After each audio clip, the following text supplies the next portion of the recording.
Poland दौरे से पहले अमेरिकी राष्ट्रपति जो बाइडेन के एक बयान ने वर्ल्ड वॉर की चिंगारी को और भड़का दिया है।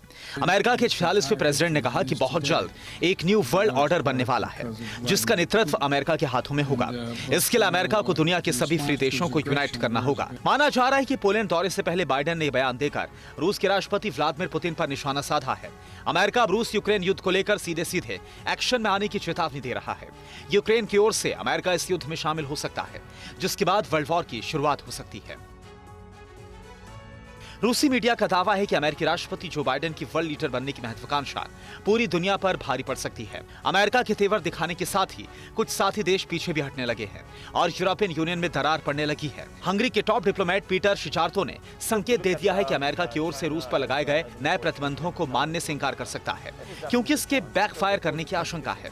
हंगरी ने यूक्रेन को नो फ्लाई जोन घोषित करने के प्लान पर भी आपत्ति जताई है और कहा है कि इससे बहुत बड़ी जंग छिड़ सकती है। अमेरिकी राष्ट्रपति जो बाइडेन के पोलैंड दौरे की खबरें आने के बाद रूस ने यूक्रेन पर हमला तेज कर दिया है। यूक्रेन ने दावा किया कि मारिउपोल में बच्चों को सुरक्षित ले जा रही बस पर रूस ने हमला किया, जिसमें 4 बच्चे घायल हो गए। डोनबास पर रूस का अटैक तीखा हो चुका है। रूसी सेना लगातार यूक्रेन फोर्स को निशाना बना रही है, रॉकेट लॉन्चर से हमले कर रही है। इस बीच यूक्रेन पर कब्जा करने के लिए रूस की ओर से घातक इस्कंदर मिसाइलें दागने के भी वीडियो सामने आ रहे हैं। हालांकि मिसाइल कब और कहां दागी गई, इसकी पुष्टि नहीं हो सकी है। यूक्रेन पर रूस के केमिकल अटैक करने का भी खतरा मंडराने लगा है। अमेरिका ने दावा किया कि रूस की सेना यूक्रेन पर खतरनाक केमिकल हमले का प्लान बना रही है, जिससे बड़े पैमाने पर तबाही हो सकती है। जबकि यूक्रेन की मिलिट्री ने देश की जनता को आगाह किया है कि रूस की सेना अब मिलिट्री टारगेट्स पर नहीं बल्कि हर तरफ हमले कर रही है, इसलिए लोगों को ज्यादा सावधान रहना होगा। यूक्रेन के राष्ट्रपति वोलोदिमीर ज़ेलेंस्की ने कहा कि रूस के हमले में 96 साल का एक व्यक्ति भी मारा गया, जो हिटलर के नाजी कंसंट्रेशन कैंप से भी जिंदा बच गया था। 27 दिन से जारी जंग ने यूक्रेन की तस्वीर को पूरी तरह से बदल दिया है। हालांकि रूस को भी जंग की भारी कीमत चुकानी पड़ रही है। रूस ने अब खुद स्वीकार किया है कि यूक्रेन युद्ध में अब तक उसके लगभग 10,000 सैनिक मारे जा चुके हैं और इसके 1.5 गुना सैनिक घायल हैं। एक प्रो क्रेमलिन मीडिया ने ये डेटा रिलीज किया और कुछ ही देर के बाद इसे हटा भी लिया गया। अखबार ने दावा किया कि उसकी वेबसाइट हैक कर ली गई थी, लेकिन माना जा रहा है कि रूसी सैनिकों के मारे जाने को लेकर यूक्रेन ने जो दावा किया था वो सही है। हमले का आदेश देने से पहले पुतिन को उम्मीद थी कि कुछ ही दिनों में उसकी सेना कीव पर कब्जा कर लेगी, लेकिन यूक्रेन रूसी सैनिकों को जबरदस्त प्रतिरोध और ताबड़तोड़ जवाबी हमलों का सामना करना पड़ रहा है। रूसी सेना का यूक्रेनी सैनिक कैसे सामना कर रहे हैं, इसका यूक्रेनी सेना ने आज एक वीडियो रिलीज किया। दावा किया जा रहा है कि अजोव सागर में पुतिन का एक पेट्रोलिंग बोट गश्त लगा रहा था, जिससे करीब आता देख यूक्रेन की सेना ने मोर्चा संभाल लिया। यूक्रेन की सेना बोट पर नजरें जमाए बैठी रही और उसके करीब आते ही 9M113 anti tank guided missile से हमला किया गया। यूक्रेन की सेना के मुताबिक दुश्मन के टैंक को मार गिराने में सक्षम 9M113 पेट्रोलिंग बोट को भी निशाना बनाने में कारगर साबित हुआ।